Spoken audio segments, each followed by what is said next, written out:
Freunde, da bin ich wieder. Yes! Kennt ihr diesen Duft noch? Es ist der beste Limal, den es je gab. Ich sage gab, weil es gibt ihn leider nicht mehr. Es gab aber viele Wünsche von euch, ob ich den mal vorstellen könnte. Und jetzt mache ich es. Hat lange gedauert, ja. Das ist die Erstauflage. Auch da gab es eine Zweitauflage, die auch ein bisschen verändert worden ist. Da war die Flüssigkeit, ich glaube, braun, gold, irgendwie so. Das ist die Erstauflage von 2016. Dieser Duft ist von 2016. Ja, war lange nicht auf dem Markt. Schade, muss ich ehrlich gesagt gestehen. Warum, weshalb, wieso? Kann ich natürlich auch nicht beantworten, aber ist es der beste Limal aller Zeiten? Das ist die Frage.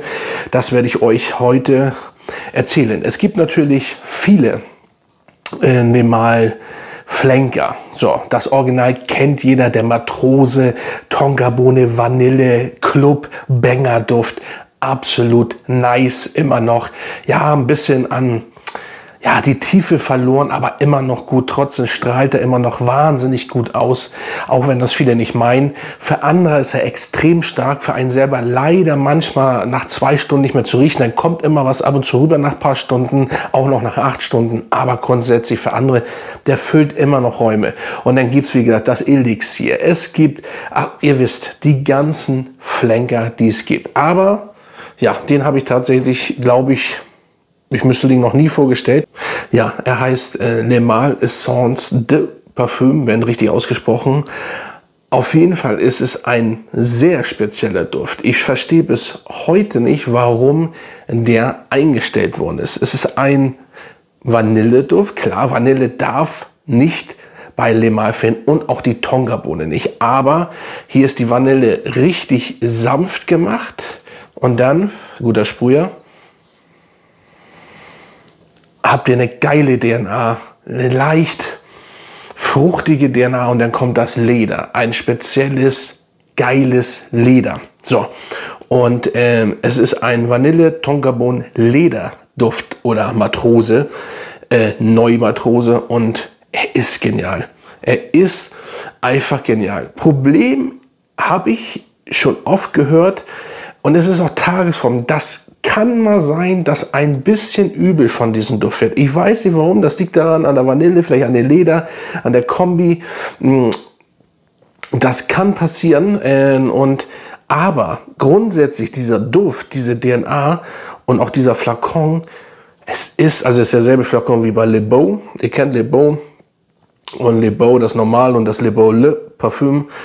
Und ja, wie soll ich sagen, also nehmen wir das Original weg, oder nee, das muss ja mitgezählt werden eigentlich, ist es der beste,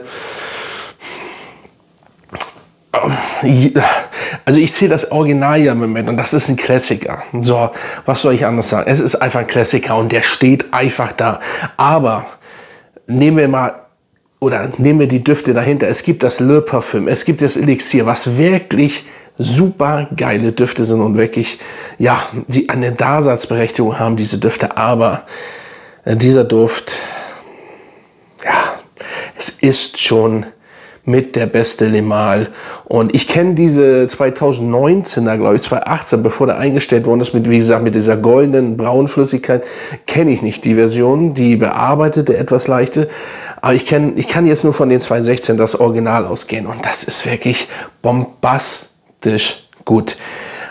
Eine weiche Vanille, dann dieses Leder, was auch, es ist Luxusleder, dann diese Fruchtigkeit, diese Tonkabohne und das passt alles wie die Faust aufs Auge. Ich weiß nicht, warum der eingestellt worden ist. Gut, man könnte das jetzt so sagen, okay, es ist einfach ein Klassiker. So, wir lassen die 2-3 Jahre auf dem Markt, wurde allerdings dann, glaube ich, schon reformuliert, wie gesagt, bei der zweiten Auflage, keine Ahnung, aber der hier, das ist einfach ein Klassiker. Und obwohl dieser Duft nicht viele Jahre auf dem Markt war, ist es einfach, oder ist dieser Duft, also viele sagen, dass das wirklich der beste ist. Wenn ich das lese, viele beschreiben das, weil er hat eben nicht diese extreme Süße, aber hat Süße. Dann, wie gesagt, die Lederkombi, denn die Tonkabohne, es passt einfach. Es ist einfach so perfekt und männlich zusammengefügt. Und ja, geil.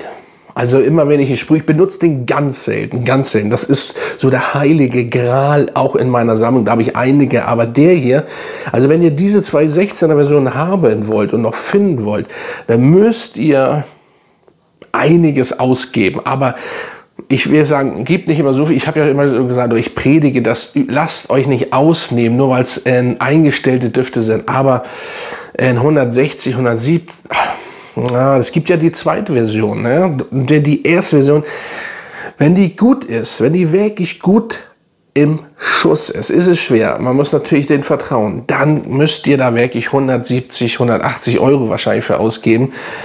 Aber das sind 125 ml. Aber wow, es ist ein geiler Duft. Der liegt hier in der Luft und die Haltbarkeit, die wirklich an die 11, 12 Stunden ja, kratzt und eine Sillage, ihr seid einfach da. Hallo, ich bin im Raum, aber das kennt ihr ja nichts anderes von Jean-Paul Gaultier Le Male.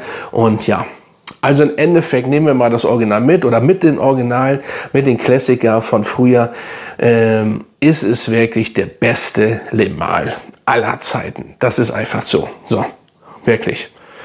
Also Elixier ist gut, Le Parfum ist gut. Ich finde auch Aviator, glaube ich, weil Aviator fand ich auch nicht schlecht.